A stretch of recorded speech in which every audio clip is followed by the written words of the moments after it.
ẹ ṣe captain, ẹ bá wo fọ́nrán yẹn dáadáa, ó ní kí ẹ bá wo bóyá ń slow motion, ẹ rí i pé kábíyèsí Olúbàdàn bó ṣe kí àwọn àjẹbù tí gómìnà wà tó yíjú padà tó ń lọ jókòó, bó ti jókòó ó kọjú sí apá òsì ẹ̀. Kábíyèsí Aláàfin wà ní apá ọ̀tún. Tẹ bá wò dáadáa, tẹ bá still photograph yẹn, ẹ rí i pé at the moment tí kábíyèsí Aláàfin náwó láti apá ọ̀tún tó jókòó, Olúbàdàn wò bẹ̀, apá òsì ló ń wò. So my reading ni pé kò rí ọwọ́ yẹn.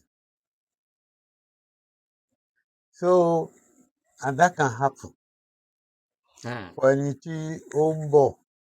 It depends on if you are left-handed or right-handed. Tó bá kọ́kọ́ jókòó, if you are like me, left-handed, gbogbo àwọn tó wà ní left mi màá kókì before I turn to the right.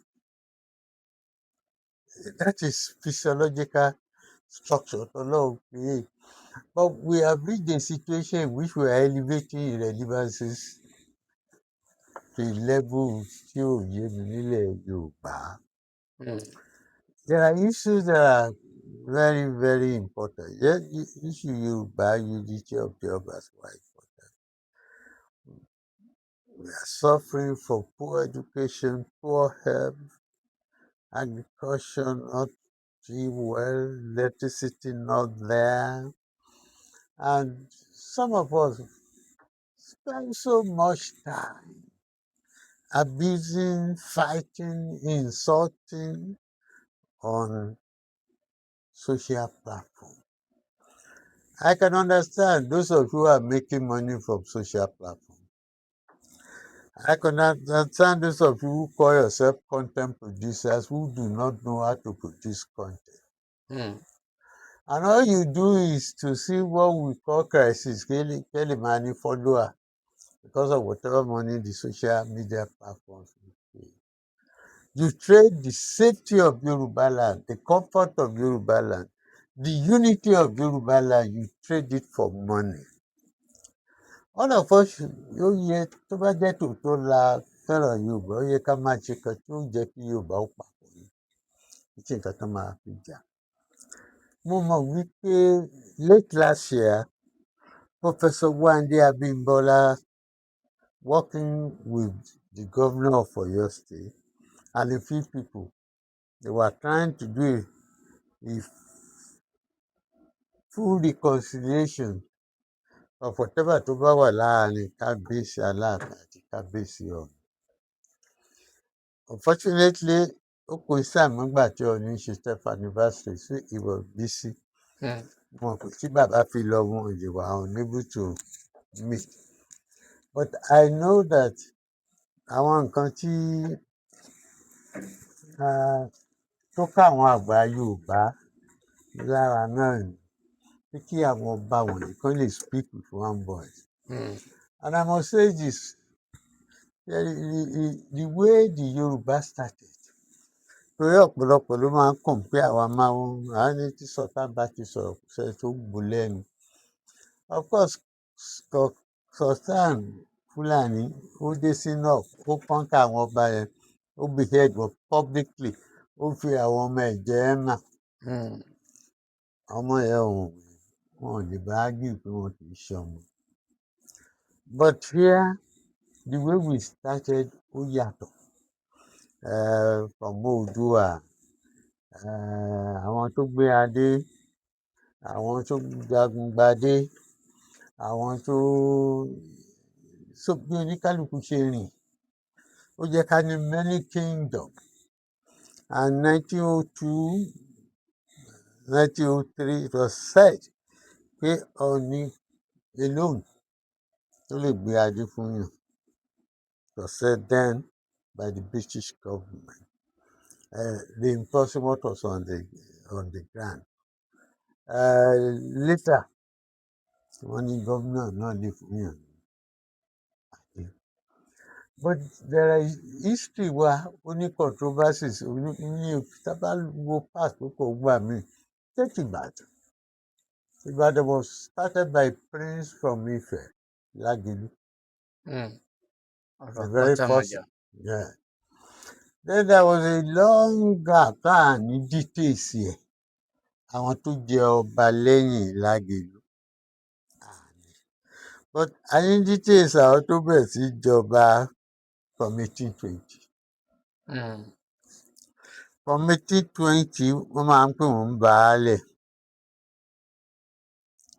But in 1865, Báṣọ̀run Ògúnmọ́lá, wọn ò pè baálẹ̀, ló wà in charge.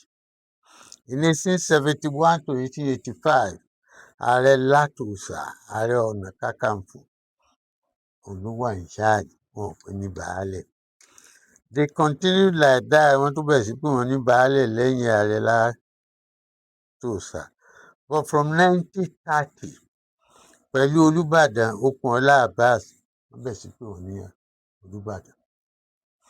1930 to 46, Okunola Abbas, Olubadan ló ń jẹ́. Olubadan Akéré ni wọ́n ń pè ní 1946. Olubadan Akétúndé Bíòkú náà pè ní 1947. Olubadan Fìjàbí náà pè ní 1948. Olubadan Ali Ìwó ni wọ́n pè ní 1952. Ẹ mọ̀ pé wọ́n ò pé IB Akínyẹlé ń baálẹ̀, Olubadan ni wọ́n ń pè, tẹ́ bá rántí dáadáa. And that was 1955 to 64. So tẹ́ bá wo the way these have been in Ibadan. Although by 1967, the military governor of,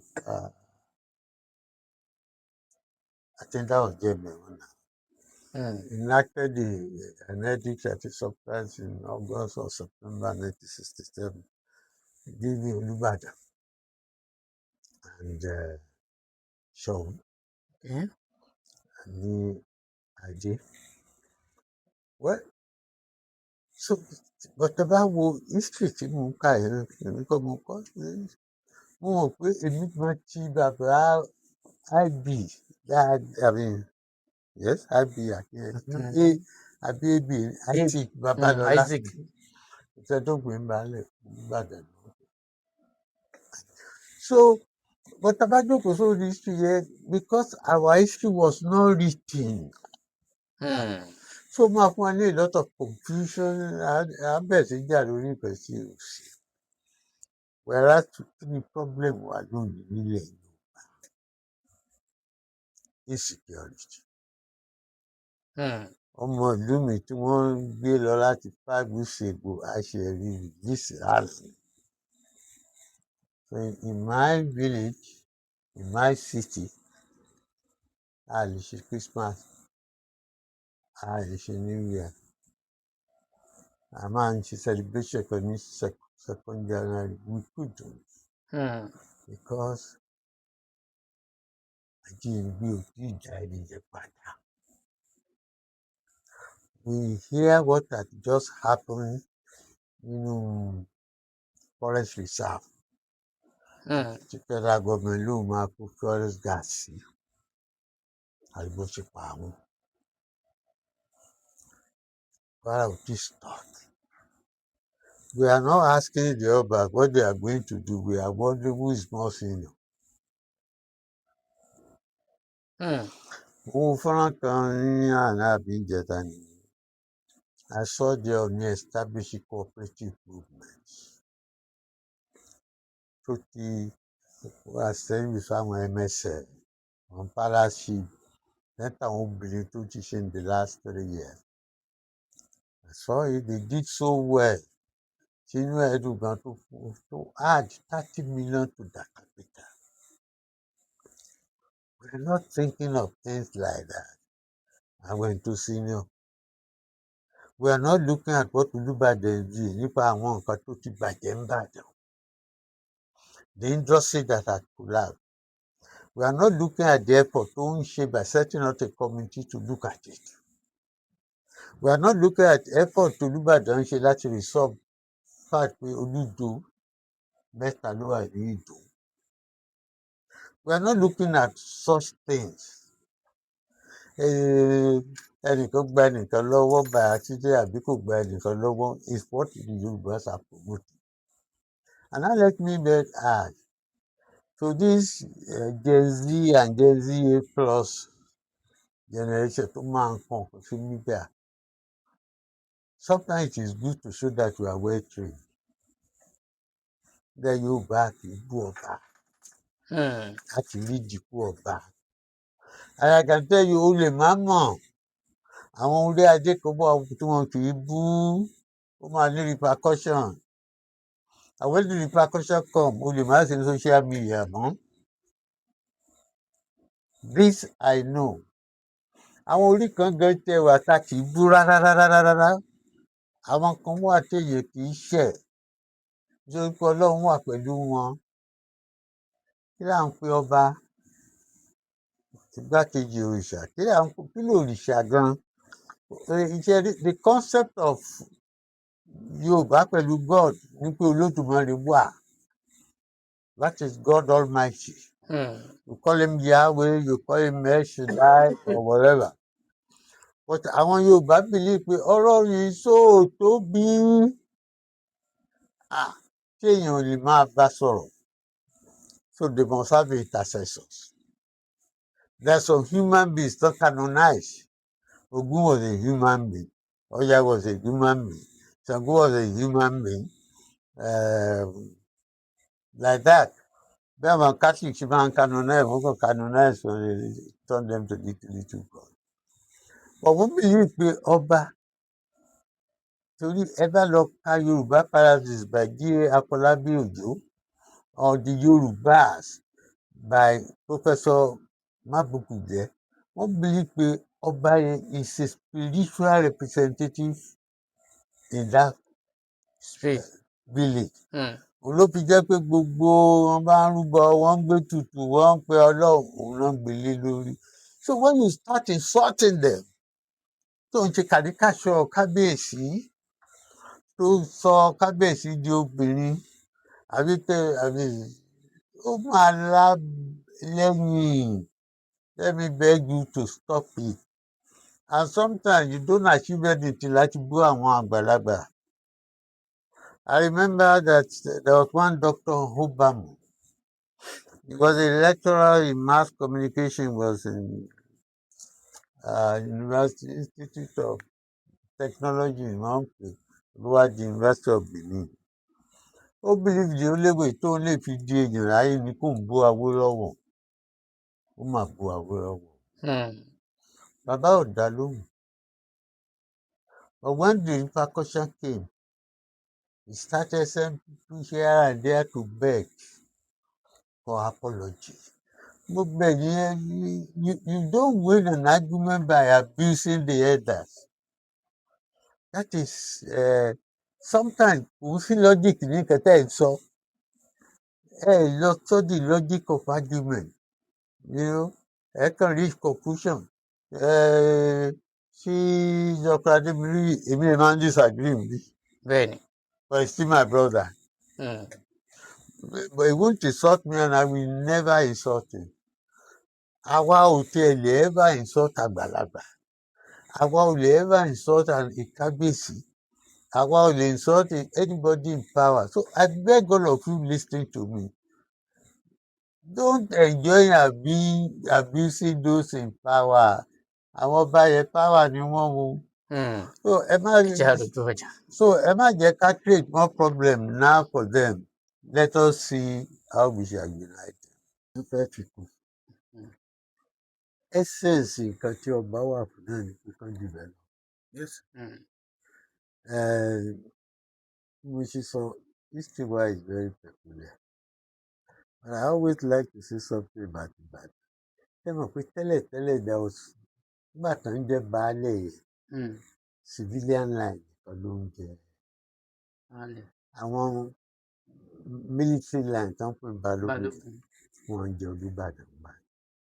In fact, it took a lot of persuasion fún àwọn tó wà ní military line to accept láti máa jẹ Olúbàdàn. because that they thought their job was to defend. Nígbà tí àwọn balógun là yẹn wọ́n wá accept láti máa jẹ Olúbàdàn, which was, as I said, was about 1936. That was when they changed the title from Baale to Olubadan. It might not be bearded crown, but that was when they started calling them Olubadan, 1936. But like doctor said, Ibadan was lucky. Torí àwọn òyìnbó Ọ̀yọ́ náà kọ́ lọ. Either as Governor Muloni or Governor Tata, Ọ̀yọ́ ni wọ́n kọ́ lọ before they moved to Ibadan. And like I said in one of these programs, then Alaafin, ó máa ń pe Governor Tata ni my good friend, ọ̀rẹ́ mi dáadáa, everything ni pé má gbé kínní yìí lọ sí Ibadan.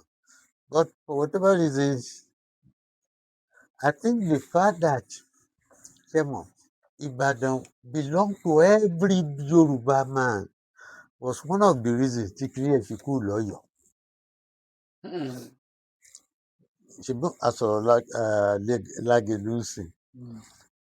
Nígbà tí mò ń ka list of the first there was Balógun Aliwo one, bí Ìwó ló ti wá, àbí? Kábíyèsí gan lọ sórí ọdẹ Òmu láìpẹ́. Kábíyèsí Adé Lábìyí, what's his name now? Was from Gbọ̀ngán. Even there is this Ìjẹ̀bú Lana. Odùlànà. Yes, Odùgàdé. So ẹ rí i pé torí pé gbogbo wa ní, so it was easier for the white man to think, if I want to bring all of these people together, let me put it in a place where all of them standard. Yes. So Ibadan became. And Ibadan, because of the way it was founded, I've been hospitable to everybody. Àlejò, kò sálejò. Everybody had become ọmọ Ìbàdàn and so on and so forth. So my own appeal, kí àwọn ọba develop your territory, develop Yoruba land. Yes. Ẹ jẹ́ ká outrun gbogbo àwọn wọ̀nyí. Tá a bá jókòó lórí all this petty development, ẹ lè cooperate now. Kábíyèsí Alaafin spent his time in Canada. He ought to have some connection. Kábíyèsí Olubadan had been a businessman. When I met him, he was a businessman. He was not even a politician. He had become a senator. He had become a governor. He had built a network that all the other governors can link up and begin to take advantage of. Kábíyèsí Ṣọ̀ún was in US. You must have network. This is what we want to see. Kábíyèsí Olúgbọ́n is an accountant, chartered an accountant, who must have had connection with the major accounting bodies. How do we translate it to develop our area? Ìlú kẹrẹ ní á pẹ́ lọ́wọ́ o, bàtà yín á pẹ́ lẹ́sẹ̀. Ṣùgbọ́n tí ìlú bá wà ní o, torí àwọn ọmọ tí mo sọ tán bá jẹun wọ́n lè jẹ́ o. Àwọn Gen Z tí mo sọ tán bá ríṣẹ́ wọ́n lè jẹ́ o. So let us make Yorùbá land for all of us.